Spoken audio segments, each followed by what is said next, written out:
Muy buenos días, bienvenidos al programa devocional para guerreros.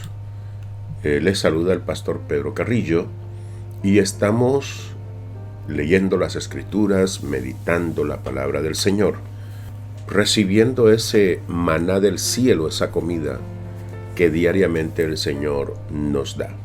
En el día de hoy vamos a estar meditando en la palabra del Señor que está en Mateo capítulo 18 del versículo 10 al 14. Tiene como título La parábola de la oveja perdida. Vamos a leer desde el versículo 10, acompáñenme allí con su Biblia. Dice: mirad que no menospreciéis a uno de estos pequeños, porque os digo que sus ángeles en los cielos ven siempre el rostro de mi Padre que está en los cielos. Porque el Hijo del Hombre ha venido para salvar lo que se había perdido. ¿Qué os parece? Si un hombre tiene 100 ovejas y se descarría una de ellas, ¿no deja las 99 y va por los montes a buscar la que se había descarriado? Y si acontece que la encuentra, de cierto os digo que se regocija más por aquella que por las 99 que no se descarriaron. Así no es la voluntad de nuestro Padre que está en los cielos, que se pierda uno de estos pequeños. Bueno, mis amados, démosle gracias al Señor por su palabra. Padre, y pedimos que tú nos des discernimiento, revelación en esta hora, Dios, que la enseñanza que recibamos en el día de hoy sea dada por tu Espíritu Santo y que nos dé la sabiduría que nosotros necesitamos para servirte. Ok, mis amados, este pasaje se encuentra en Lucas capítulo 15, versículo 3 al 7 también. Son los únicos dos libros que hablan de la oveja perdida, de esta parábola. Y en el libro de Lucas, en el versículo 3, habla que los fariseos y los escribas estaban criticando a Jesús porque Jesús recibía a pecadores, recaudadores de impuestos o publicanos, y ellos lo criticaban, decían: este hombre, ¿por qué recibe a pecadores? Se los voy a leer más literalmente. Dice: se acercaban a Jesús todos los publicanos y pecadores para oírle, y los fariseos y los escribas murmuraban diciendo: este a los pecadores recibe y con ellos come. Entonces él les refirió esta parábola de la oveja perdida. Esta parábola tiene una razón por la cual Jesús la dio, y es porque los fariseos y los escribas estaban criticándole porque él visitaba y oía y recibía a los publicanos y pecadores. Curiosamente, esta parábola solamente está en Mateo, y Mateo, el nombre de él era Leví, y su oficio era ser publicano en Israel. O sea que Mateo escribe esto porque en su propia historia él experimentara el amor de Dios, porque él era un publicano, una persona que era rechazada en aquel entonces, que era estigmatizada como un corrupto, pero que Dios tuvo misericordia de él.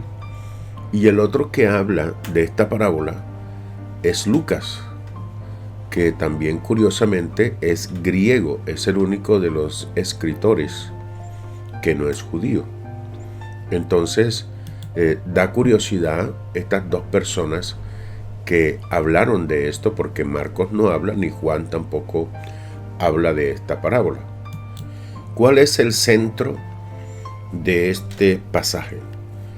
Es analizar la mentalidad de los fariseos y de los escribas y analizar la mentalidad de Dios o la mentalidad de Jesús.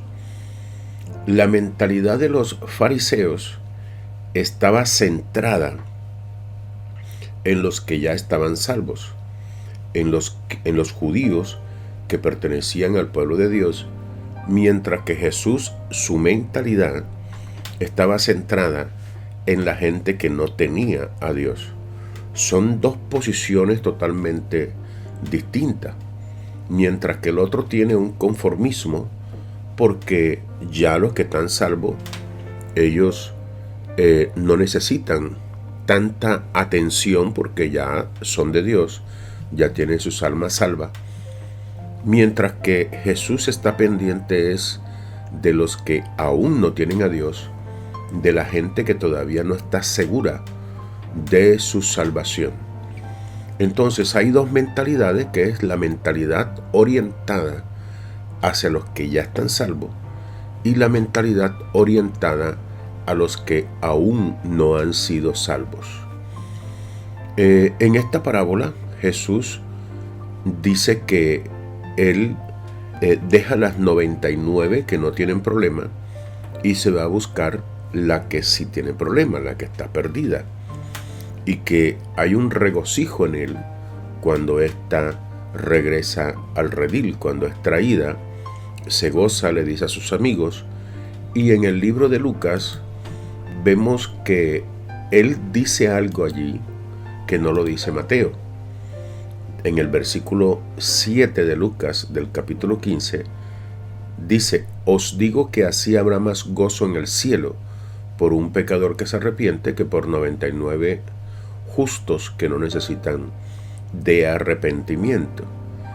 Esto es lo que contrasta entre las dos mentalidades, una orientada a los que ya son justos y otra al pecador, porque los fariseos no se acercaban a los pecadores. Para ellos era pecado comer con una persona publicana, aquellos que recaudaban impuestos, o acercarse y comer junto con un pecador. Eso no lo hacían ellos, porque eso era pecado.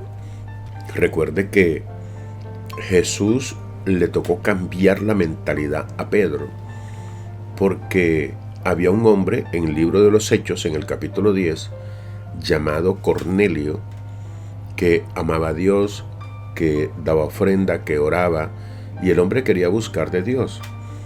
Y llegó un ángel y le dice: manda a buscar a Pedro para que venga y te dé palabra. Pero Cornelio era romano, era pecador, y Dios sabía que la mentalidad de Pedro era una mentalidad orientada hacia los salvos, hacia los justos, y que no tenía en cuenta a los pecadores. Y por eso Dios, antes de que llegaran a tocarle la puerta a Pedro para decirle que un ángel lo había mandado a llamar, el Señor tiene que mostrarle una visión de animales inmundos que caían del cielo, y que Jesús le dice: mata y come. Y Pedro le dice que ninguna cosa inmunda había entrado en su vientre, así que él no podía comer estas cosas. Y entendió Pedro que Jesús le estaba diciendo que los gentiles, él también había muerto por ellos, que no solamente había muerto por los cristianos o judíos, sino también por aquellos que no tenían a Dios. El Señor tuvo que cambiar de orientación a su mente para que él pudiera atender a Cornelio, porque si no, el Señor sabía que no iba a ir a visitarle. Otro caso de mentalidad, y es cuando Jesús en el capítulo 1 de los Hechos le dice a los 120 que estaban en el aposento alto, les dice que él quería que ellos fueran testigos, los iba a llenar del Espíritu Santo, pero eso tenía un propósito, y es que fueran testigos en Jerusalén, que fueran testigos en toda Judea, que fueran testigos en Samaria y que fueran testigos hasta lo último de la tierra. Y ellos predicaron en Jerusalén, llenaron a Jerusalén del Evangelio, y ellos se quedaron quietos, conformes, tranquilos, ahí en esa ciudad, con todos los que se habían convertido. Pero el Señor le dijo que cuando terminaran en Jerusalén, siguieran predicando en toda Judea, porque la mentalidad de Dios es que nosotros nos centremos en la gente inconversa, en la gente que necesita de Dios, y no solamente quedarnos allí como contentos, tranquilos con la gente que ya es salva. Eso crea un conformismo y nos cambia la mentalidad y nos orienta hacia la gente convertida, mientras que Jesús quiere que nosotros tengamos una mentalidad orientada a la gente que aún no tiene a Dios. Y cuando esta gente estaba tranquila, ahí en el capítulo 8 de los Hechos, entonces es cuando dice la palabra que vino una persecución a la iglesia. Habla también en el capítulo 7 de cómo Pablo y todos los fariseos de aquel entonces apedrearon a Esteban. Y dice que las iglesias eran asoladas en aquel entonces. Pero esto tenía un propósito, porque en el capítulo 8 dice que la gente comenzó a emigrar huyendo de la persecución y recorrieron toda Judea. Y dice la palabra que por donde ellos iban predicando la palabra. Y también en el capítulo 8 muestran cómo Felipe llega a Samaria y comienza a predicar la palabra y la gente se convierte. O sea, el objetivo de Dios era sacarlos de ese conformismo donde estaban en Jerusalén y para que ellas siguieran en ese objetivo de buscar a la gente inconversa. Mis amados, la enseñanza que el Señor nos deja en el día de hoy es que tengamos mucho cuidado, porque puede entrar en nosotros el conformismo.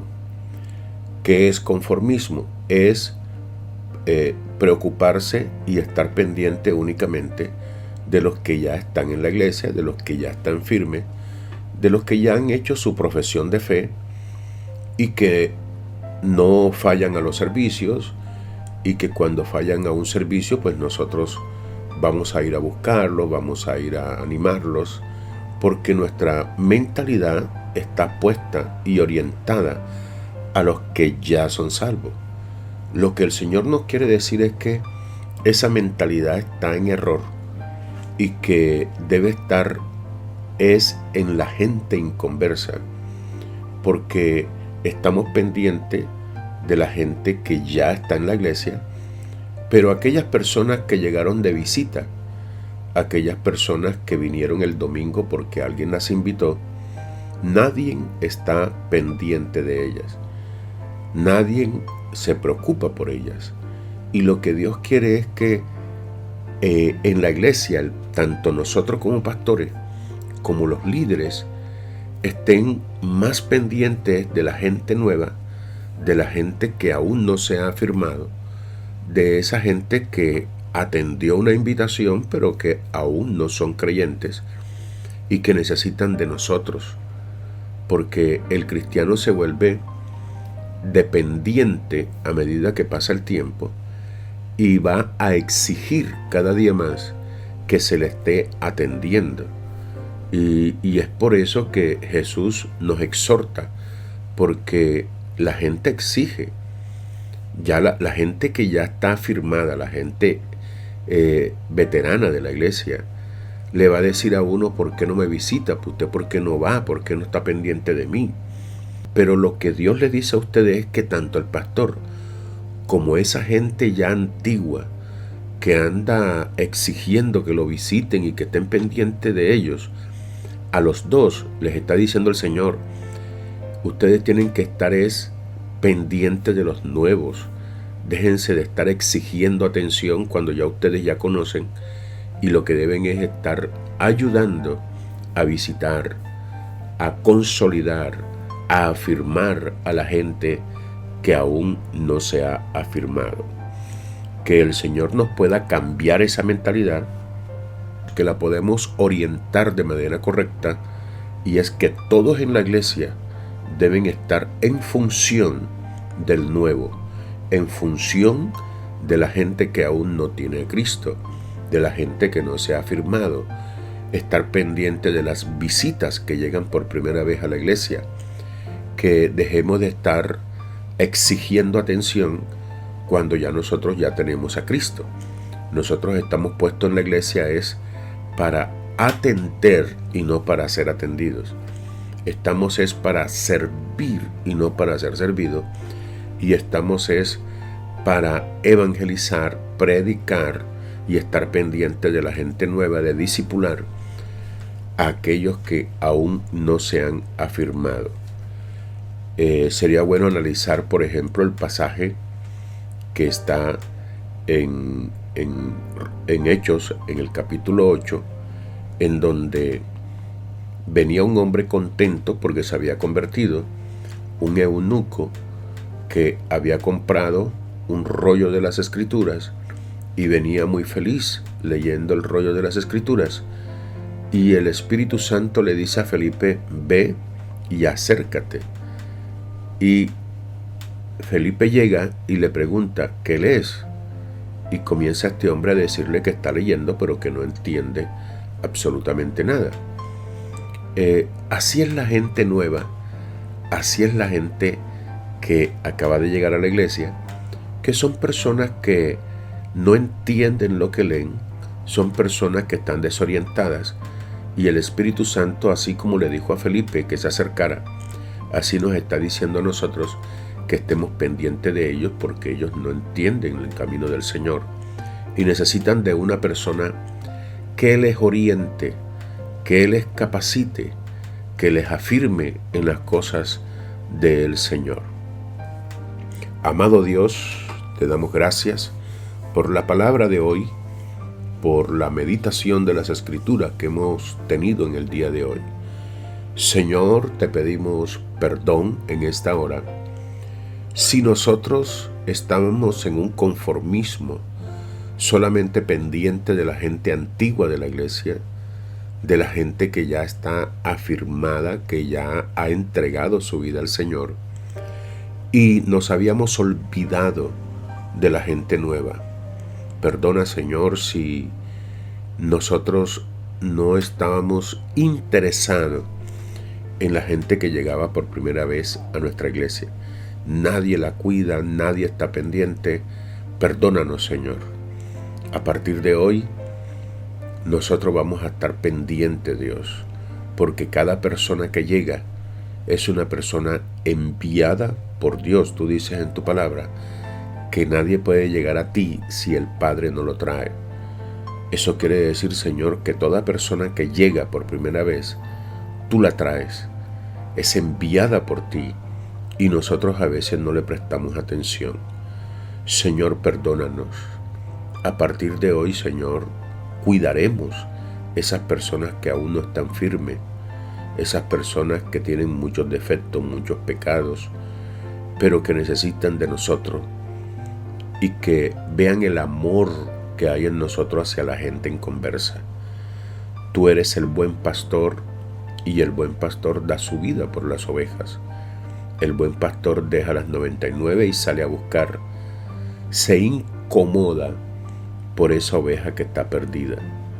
Señor, estamos avergonzados delante de ti por nuestras fallas, por no tener en cuenta esto, que tú te gozas cuando una persona nueva se afirma, cuando una persona en conversa entra a los caminos del Señor. Ese es el gozo más grande en tu corazón, y también es el gozo más grande en los cielos cuando un pecador se arrepiente. Señor, gracias te damos por tu palabra en el día de hoy, y que podamos nosotros cambiar de mentalidad y preocuparnos por los nuevos. Gracias, Dios, en el nombre de Cristo Jesús. Amén y amén.